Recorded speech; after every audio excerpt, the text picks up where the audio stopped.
ఈరోజు ఈ రకంగా మీరు నన్ను పిలిచి గౌరవిస్తూ, మీరు ఏ రకంగా ఒక మంచిని అవార్డులో మార్చారు అని అడగడం చాలా ఆనందంగా ఉందండి.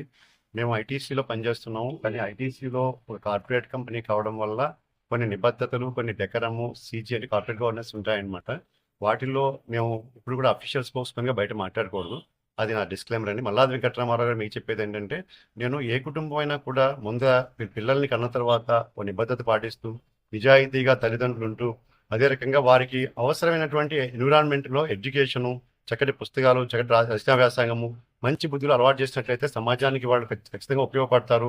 ఎంతో రకంగా వాళ్ళ వల్ల ఎన్నో మేలు జరుగుతాయని చెప్పి తెలుస్తుంది. నా చిన్నతనంలో కూడా నాన్నగారు చిన్నప్పుడే మాకు పుస్తకాలు ఇంటిండా ఉండేవండి. ఈ ఆంధ్రపత్రిక, ఆంధ్రప్రభ, ఆంధ్రభూమి, ఈనాడు, అదే రకంగా చతుర, విపుల, బాలమిత్ర, చందమామ వచ్చి ఇవన్నీ కూడా నాకు చిన్నప్పుడే ముద్ర వేసే వాటి మీద. అందులో నీతి నేర్చుకున్నాను. రామాయణం, మహాభారతం, భాగవతం, బైబిల్ ఇలాంటివి కూడా చదివించారు.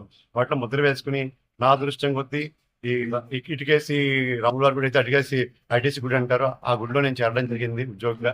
నాకున్నటువంటి చిన్నప్పటి నుంచి నాన్నగారు ఇచ్చినటువంటి ఆ రకమైన అద్భుతమైన నిజాయితీ, దాంతోపాటు నేను చేసుకున్న విజ్ఞానము, నేను చదివిన చదువు అంతా కూడా బాగా ఉపయోగించుకోవడానికి మంచి అవకాశం లభించింది నాకు. దాంతోనే కార్మిక సోదరులకి, అదే విద్యార్థులకి, అదే రకంగా చుట్టుపక్కల ఉన్న ప్రదేశాలకి నాకున్న తెలివితేటలతో వాళ్ళకి చెప్పడం జరుగుతోంది. ఒక ఆస్ట్రాలజర్గా ఒక జ్యోతిష సలహాలు ఇస్తూ, ముహూర్తాలు పెడుతూ, దాంతోపాటు విద్యార్థులకి అప్రెంటిస్ లాంటి విద్యార్థులకు దారి చూపుతూ, కార్మికుల సమస్యలు తీరుస్తూ ఉండే అవకాశం ఐటీసీ లాంటి గుడిలో నాకు లభించింది. మీరు కూడా ఏ రకంగా అయితే మంచిని గుర్తించారో, గవర్నమెంట్ కూడా అదే రకంగా ఐటీసీ చేస్తున్న గొప్ప పనులు గుర్తించి అవార్డులు ఇవ్వడం జరిగింది. ఆ అవార్డులు తీసుకురావడానికి ఐటీసీ నన్ను పంపించిన నా ప్రొవిజన్స్ గుర్తు ఉండదు.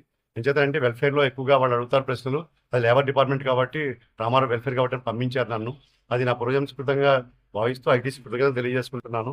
అదే రకంగా చంద్రు గారు లాంటి వారు, మీ ఛానల్ లాంటి వారు ఏదైతే ఛానల్ ఉన్నాయో వాళ్ళందరూ కూడా నమస్కరిస్తున్నాను. అంటే ఇలా మంచిని కానీ మీరు గుర్తించి నలుగురికి ప్రచారం చేసినట్లయితే, ఒక మామిడి చెట్టుకి ఎలా అయితే నీళ్లు పోస్తే మామిడి పళ్ళు ఎలా కాస్తుందో మంచి పెరుగుతూ ఉంటుంది దీనివల్ల.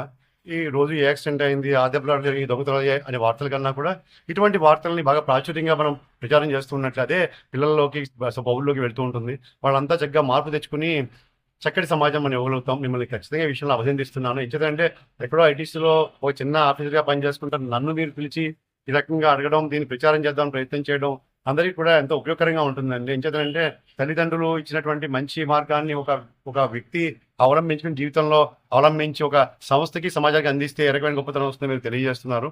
కాబట్టి మిమ్మల్ని అందరినీ కూడా ప్రత్యేకంగా అభినందిస్తూ దీన్ని ఇటువంటి అద్భుతమైనటువంటి ప్రదేశంలో, భద్రాచలం లాంటి ప్రదేశంలో నేను ఉండడం, రామచంద్రమూర్తి ఐటీసీకి నమస్కరిస్తూ మీరు ఇచ్చిన అవకాశానికి కృతజ్ఞతలు తెలియజేస్తూ, తల్లిదండ్రులు ఇచ్చేటువంటి మంచి మార్గాన్ని పిల్లలు కనుక అవలంబించినట్లయితే కనుక మంచి జీవితాలు లభిస్తాయని, మంచి సమాజం లభిస్తుందని నా వ్యక్తిగత అభిప్రాయం, నా జీవితం ఉదాహరణ మీరుతుందని చెప్పి తెలియజేస్తూ అందరికీ నమస్కారం.